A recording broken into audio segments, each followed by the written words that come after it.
সূক্ষ্মভাবে জেলখানা থেকে নিয়ে গেল। গাড়ি থেকে যখন নামলো, কি মুস্কি হাসি দিয়ে, কি সুন্দর হাসি দিয়ে তিনি গাড়ি থেকে নামলো, ঠিক না বেঠিক বলেন? কিছুক্ষণ পরেই তাকে মৃত্যু ঘোষণা করা হলো। কিভাবে মরলো, কিভাবে মারা হলো, এখন বাংলার জনগণ সব টের পেয়ে গেছে। আমি আমার ইমানি জজবা দিয়ে ভূমিকায় বলতে চাই, তোমরা খেলে গিয়েছিলে, এখন বাংলার মানুষ খেলতেছে। পরের চালে ঢিল দিলে নিজের চালে পাথর পড়ে, এটা যেমন বাস্তব। মুসলমানদের রক্ত নিয়ে হোলি খেলেছ, সেই মুসলমান বাংলার বুকে শাহজালালের ভূমি, খান জালালের ভূমি, যারা বাংলার জমিনে শায়িত আছে, তাদের রক্তের উত্তপ্ত হয়ে আজকে বাংলার জমিনে মুসলমানরা উঠে দাঁড়িয়েছে। বাংলার জমিনে, আল্লাহর জমিনে আল্লাহর দ্বীন প্রতিষ্ঠা করার জন্য তারা আজ দাঁড়িয়েছে শক্তি হাত নিয়ে, শক্ত হাত নিয়ে ময়দানে ঝেঁপে পড়েছে, ঠিক না বেঠিক বলেন? আমি বলতে চাই, সামনে যদি আবার কোন তাবেদার, কোন জালিম আমাদের মাথার উপর আসতে চাই, আমরা আন্দোলনে থেমে যাব না, রক্ত দিব, জীবন দিব। যেমন 5 আগস্টের আগে বাংলার আরবিরা, বাংলার ছাত্র জনতা, আমি ছাত্র জনতা বলবো না, এটা আল্লাহর পক্ষ থেকে নাজিল করা আবাবিল পাখি, এরা যেমন জীবন দিয়ে 5 আগস্ট জালিমকে বাংলাদেশ ছেড়েছে, পলাতে বাধ্য করেছে, আবার যদি রক্ত আসে দিতে হয়, বাংলার জমিনে আমরা রক্ত দিব। রাজি আছেন কারা কারা? তাকবীর দিয়ে আল্লাহকে জানিয়ে দেন।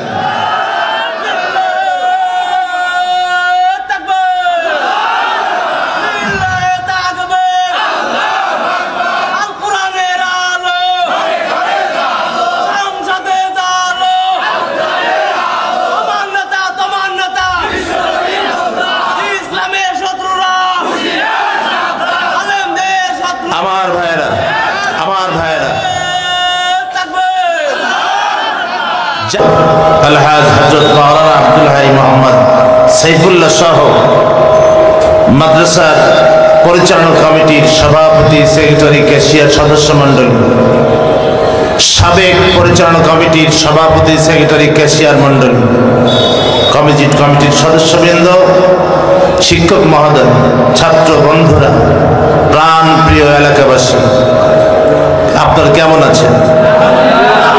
ভালো রাখার মালিককে শুকরিয়া আদায় করব কার?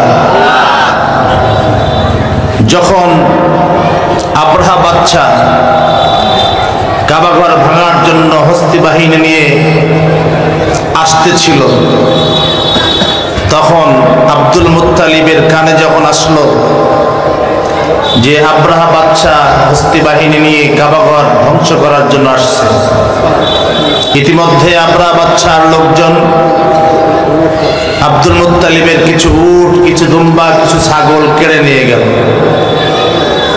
লোকজন এসে বলল যে আব্রাহা বাদশা কাবাঘর ধ্বংস করতে আসছে, আপনি বাধা দেওয়ার চেষ্টা করেন। তিনি বললেন, আমি বাধা দেব না, আমার উট, দুম্বা, ছাগল নিয়ে গেছে, এগুলো আমি আনতে যাব, যার ঘর সেই রক্ষা করবে। সুবহানাল্লাহ। যার ঘর সেই রক্ষা করবে। আব্রাহা বাদশা যখন ক্ষান্ত হলো না, আল্লাহ তাআলা খানায়ে কাবাকে রক্ষা করার জন্য বড় বড় কোনো সেনাবাহিনী পাঠাইলেন, বড় কোনো বাহিনী পাঠাই নাই, ছোট্ট ছোট্ট পাখি পাঠিয়েছিলেন। পাখির নাম কি? আরো জোরে বলেন। যে আল্লাহ তাআলা আবাবিল পাখি দিয়ে আল্লাহর দুশ্মন, রাসূলের দুশ্মন, নবীদের দুশ্মন, ইসলামের দুশ্মন আব্রাহা বাদশাকে বিনাশ করে দিয়েছেন, সেই আল্লাহর শুকরিয়া আদায় করে বলি আলহামদুলিল্লাহ। দরুদ সালাম পেশ করছি সেই নবীর, যেই নবী ইসলাম প্রচারের জন্য তায়েফের ময়দানে রক্ত দিয়েছেন, উহুদের ময়দানে দাঁত দিয়েছেন, যেই নবীর প্রেমে পড়ে সাহাবীরা জীবন দিয়েছেন, যেই নবীর প্রেমে পড়ে বেলালের মতো মানুষকে অত্যাচারিত হয়েছে, সুমাইয়া শহীদ হয়েছেন, ইয়াসির শহীদ হয়েছেন, সাহাবীরা শহীদ হয়েছেন।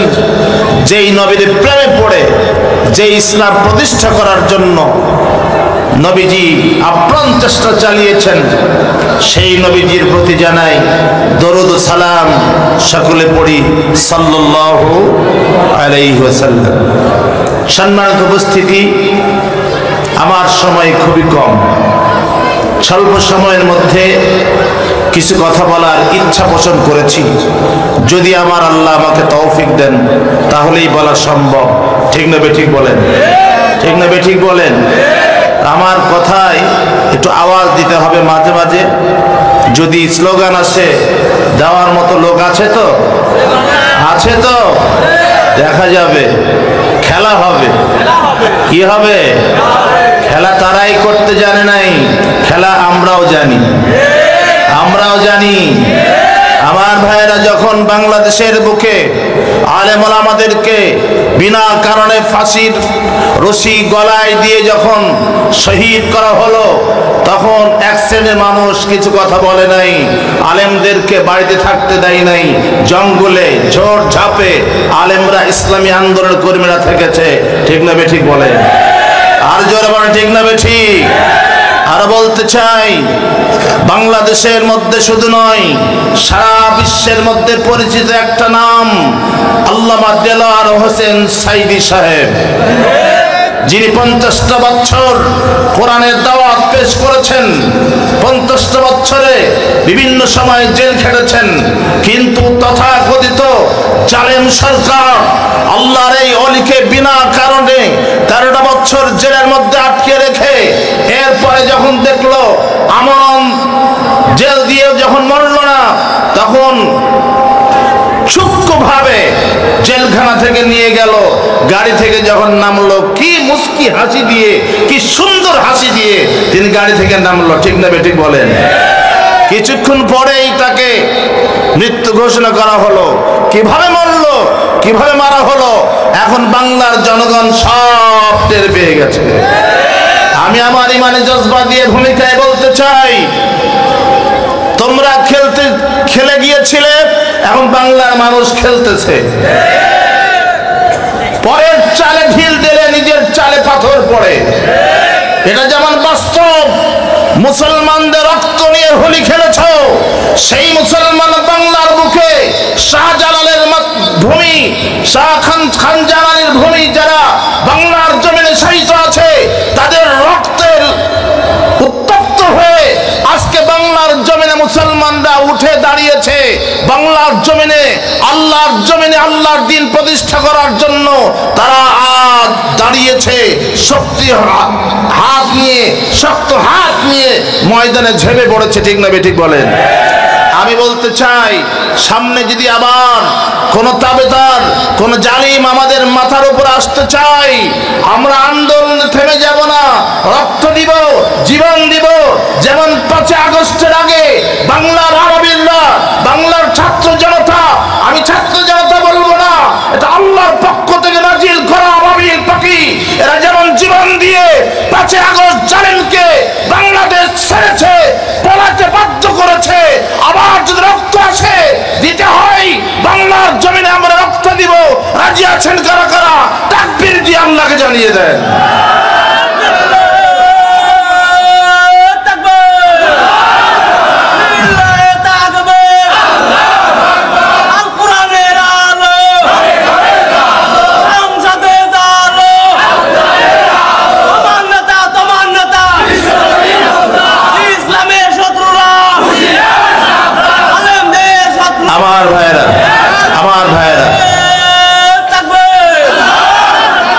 জাগতে হবে, ঘুমানোর সময় আর নেই, জাগতে হবে।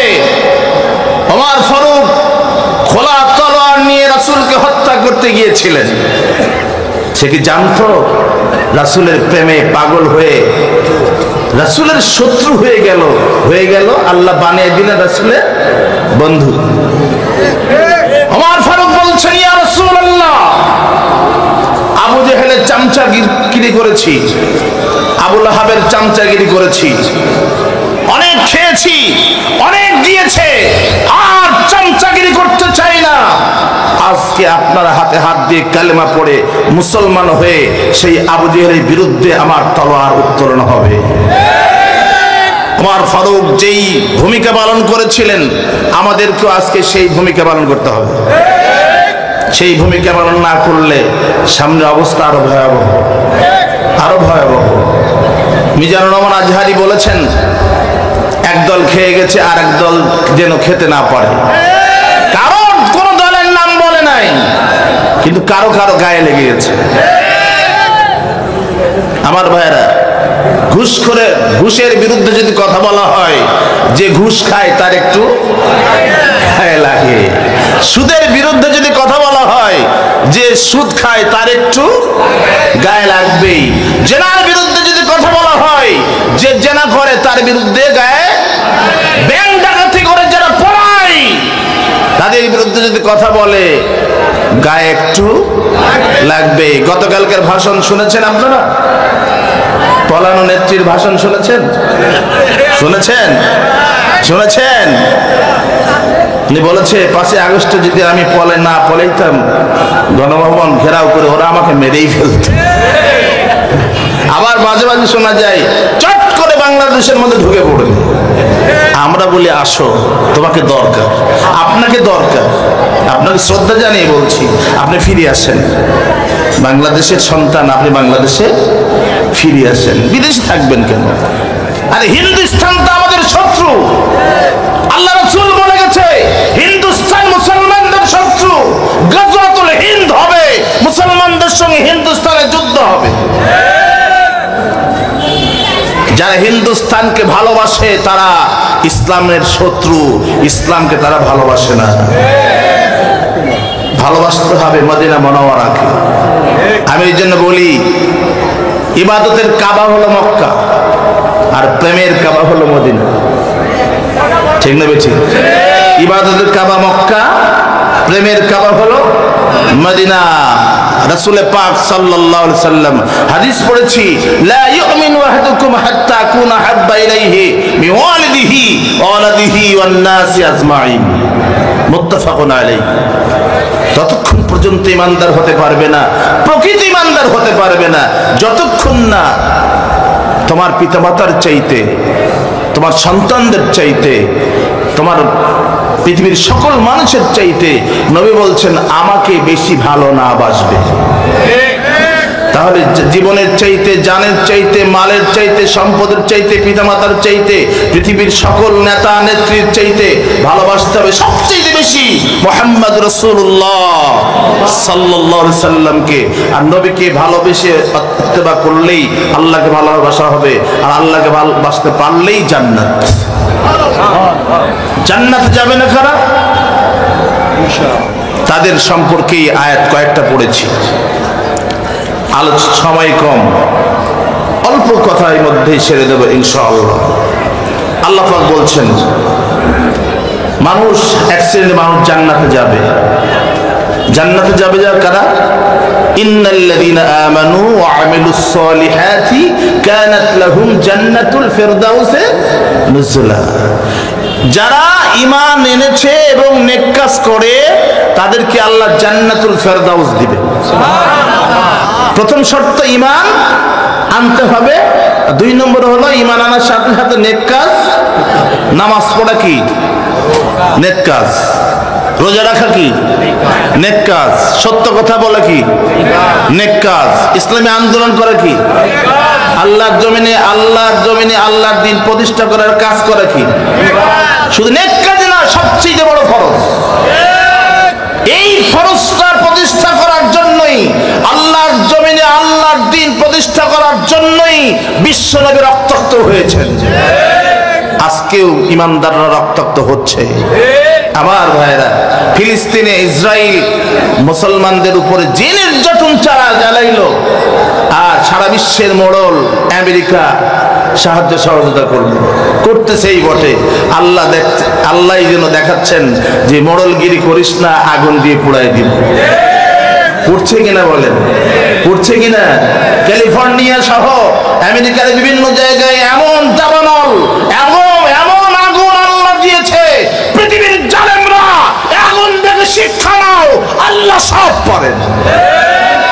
আল্লাহ সব পারেন, শিক্ষা না। আবু জেহেল বদরের প্রান্তরে যাচ্ছে মুসলমানদের নিধন করার জন্য 1000 সৈন্য নিয়ে। আমার নবী মাত্র 313 জন।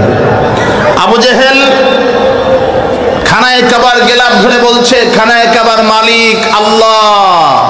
ও জানতো খানায়ে কাবার মালিক আল্লাহ, ও জানতো। উনি বলছে খানায়ে কাবার গেলাপ ধরে, ও খানায়ে কাবার মালিক আল্লাহ, আব্দুল্লাহর পুত্র মুহাম্মদ এই মক্কা নগরে জন্ম নিল, বড় হলো, এরপরে বাপ দাদার ধর্মের উপর চুনকালি মেখে নতুন ধর্ম প্রচার করা শুরু করলো। আমরা মারতে চেয়েছিলাম, মারতে পারি নাই। 70 বার চেষ্টা করেছি তাকে হত্যা করার জন্য। কিভাবে পলায় চলে গেল? পলায় যায় নাই, আল্লাহ নিয়ে গেছেন। মুসলমান পলায় যায় না, নবী কি পলায় গেছেন? আল্লাহ তাকে হিকমত সহকারে তার নবীকে নিয়ে গেছেন। আমার ভাইরা, আবু জেহেল বলতেছে পলায় গেছে, পলায় গেছে না, পলায় যায় না। প্রধান বক্তা চলে আসছে, যথাসময়ে তিনি মঞ্চে চলে আসবেন, চিন্তার কোনো কারণ নেই। ইনশাআল্লাহ বলেন, ইনশাআল্লাহ বলেন, ইনশাআল্লাহ। একটু দরুদ শরীফ আল্লাহুম্মা সাল্লি আলা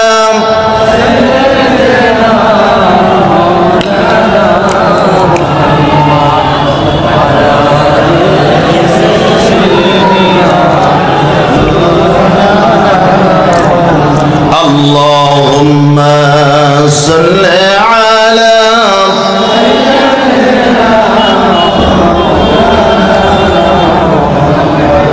وعلى آل سيدنا। আমার ভাইরা বলতেছিলাম, আবু জেহেল খানায়ে কাবার গেলাপ ধরে বলতেছে, ও খানায়ে কাবার মালিক, তোমার ঘরের শত্রু আমাদের শত্রু, আমাদের শত্রু এটা বলেছে, কিন্তু আল্লাহর ঘরের শত্রু নবী, ঘরের শত্রু নবী। বাংলাদেশের আলেম ওলামাদেরকে বলা হতো স্বাধীনতা বিরোধী, ঠিক না বেটি বলেন? আলেম ওলামাদের কি বলা হতো? স্বাধীনতা বিরোধী। আলেমদেরকে 17 বছর যে নির্যাতন তুমি করলা, একটা আলেম বাংলার জমিন থেকে পলায় যায় নাই। তুমি কেমন দেশপ্রেমিক, একটু আন্দোলন দেখেই পলাইলা? নবী করিম সাল্লাল্লাহু আলাইহি সাল্লাম পলাই নাই, আল্লাহর নির্দেশে ইসলাম প্রচারের জন্য গেল। আল্লাহ বলছেন, বন্ধু তোমাকে মক্কায় আবার নিয়ে আসবো বীর বেশে। কি বেশে? বীরের বেশে।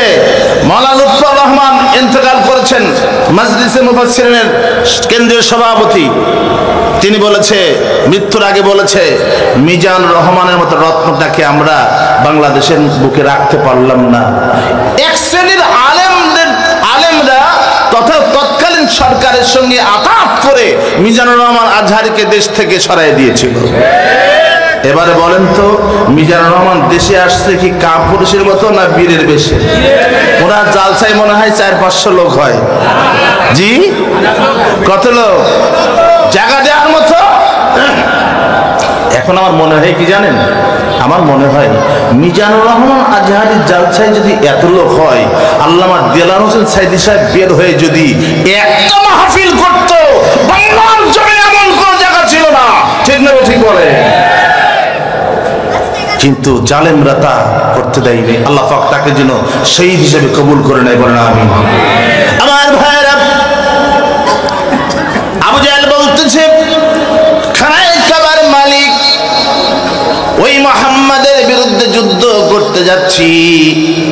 মুহাম্মদ আর আমি, এই দুই দলের মধ্যে যারা হকপন্থী, যারা সত্যবাদী, আল্লাহ তুমি তাদের বিজয় দিও। আল্লাহ বলো, তোর দোয়া কবুল, তোর দোয়া কবুল। আমার ভাইরা, আবু জাহেল দোয়া করল, আল্লাহ রাব্বুল আলামিন বললেন কবুল যা, কারণ তুই মিথ্যাবাদী। হকপন্থী হলো আমার বন্ধু হাবিবুল্লাহ। মুস্তাফা মুহাম্মদ রাসূলুল্লাহ সাল্লাল্লাহু আলাইহি সাল্লাম, ঠিক না ঠিক বলেন? আল্লাহ যেন ঘোষণা করলেন, আবু জেহেল যা, বদরের ময়দানে যাবি কিন্তু ফিরে আসতে পারবি না, ফিরে আসতে পারবি না, তোকে বদরের ময়দানেই দাফন করে দেবে মুসলমানেরা। আমার ভাইয়েরা, চট করে ঢুকলে পট করেও মুসলমানরা সে কাজ করার জন্য প্রস্তুত হয়ে আছে। ঠিক না ঠিক? ঠিক না ঠিক? আমার ভাইয়েরা, সুতরাং আমরা ভালো হয়ে যাই। আপনারা আমাদের মধ্যে যারা আগে যে যাই করেছেন, আমি অনুরোধ করি সব বাদ দেন। মরতে হবে, এই দেখেন কবরস্থান, কবরে আসতে হবে, মুনকার নাকিরের প্রশ্নের জবাব দিতে হবে। সেই চিন্তা করে অতীতে যা করেছেন ভুলে যান, ফিরে আসেন কোরআনের দিকে। আপনার পা ধরে বলি, ফিরে আসেন কোরআনের দিকে। আপনি ইসলামী আন্দোলন, আল্লাহর দিন প্রতিষ্ঠা করার কাজে রত হয়ে যান, চেষ্টা করেন। সফলতা না হলেও আল্লাহ ইচ্ছা করলে মাফ করে দেবে। ঠিক না ঠিক বলেন? আমার ভাই, আল্লাহ রাব্বুল আলামিন বলছেন, জান্নাতীরা যখন জান্নাতে যাবে, জান্নাতে যাওয়ার পরে জান্নাতের মধ্য থেকে জাহান্নামীদের পোড়া দৃশ্য দেখতে পারবে। সুবহানাল্লাহ বলেন। জান্নাত আর জাহান্নাম কি নিকটে? আচ্ছা, এখানে বসে আমেরিকার আপনার বন্ধু বা ভাইয়ের সঙ্গে কথা বলা যায় না? দেখা যায় না ভিডিও কলে? তো এটা তো মানুষের তৈরি। আল্লাহ রাব্বুল আলামিন কোটি কোটি মাইল দূর থেকে কি জান্নাতীদের জাহান্নামীদের দেখানোর ব্যবস্থা করতে পারবে না? আল্লাহ তো সব পারেন। লিল্লাহি কুওয়াতু জামিআ, সকল ক্ষমতার মালিককে আল্লাহ। তো জান্নাতীরা জান্নাতের মধ্যে থাকবে। যারা মার খেয়েছে, জেল খেটেছে বিনা কারণে, মাসের পর মাস বিনা কারণে, ওদেরকে আল্লাহ জান্নাত দেবে ইনশাআল্লাহ বলেন। ইনশাআল্লাহ বলেন। ইনশাআল্লাহ বলেন। আর জালেমদেরকে আল্লাহ জান্নাতও দেবে না, দুনিয়ায় থাকলে জালেমদেরকে আল্লাহ হেদায়েতও করবে না। আল্লাহ পাক কোরআনে বলেছেন, ইন্নাল্লাহা লা ইয়াহদিল কওমাজ যালিমিন।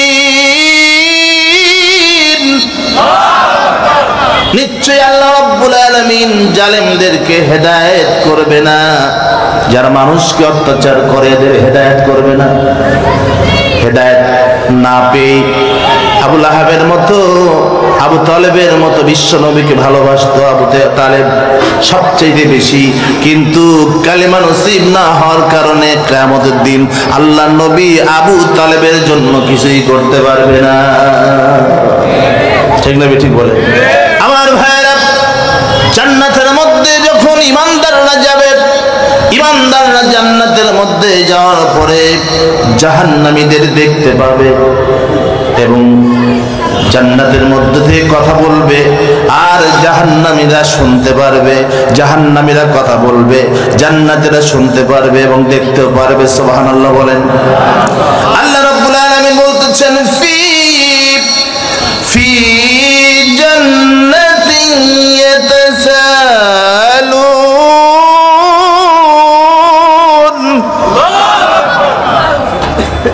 তারা অবস্থান করবে জান্নাতে, সেদিন তারা পরস্পরকে জিজ্ঞেস করবে, ইয়াতাসালুন মানে প্রশ্ন করবে পরস্পরকে।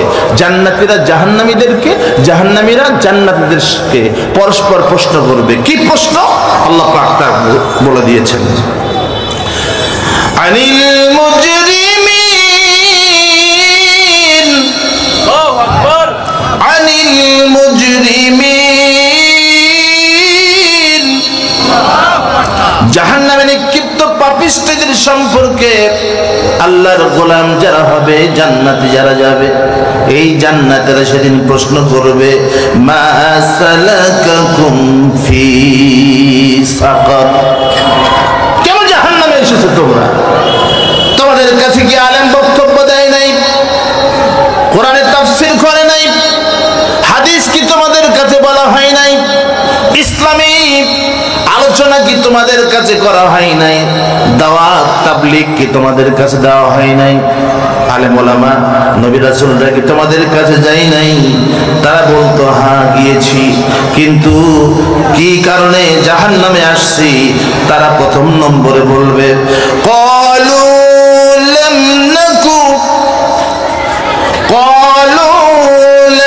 নাকু মিনাল মুসাল্লিন।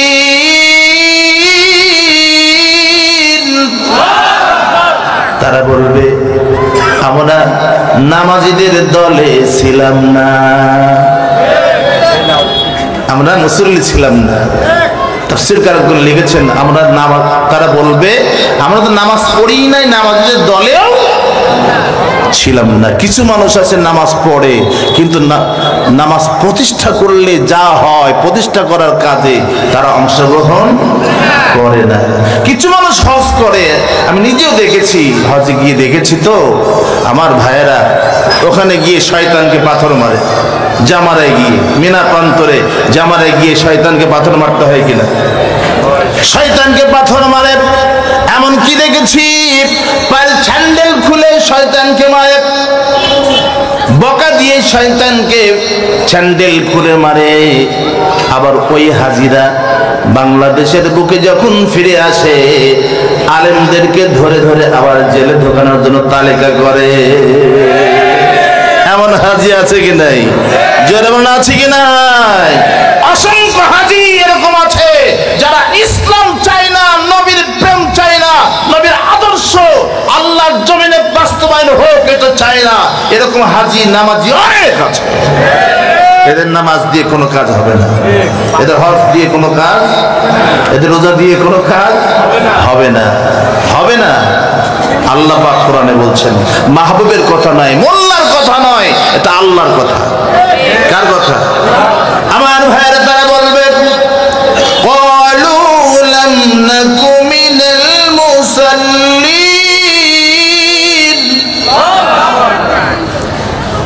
তারা বলবে আমরা নামাজীদের দলে শামিল ছিলাম না, নামাজের দাওয়াত দিত কিন্তু মসজিদে যাইতাম না।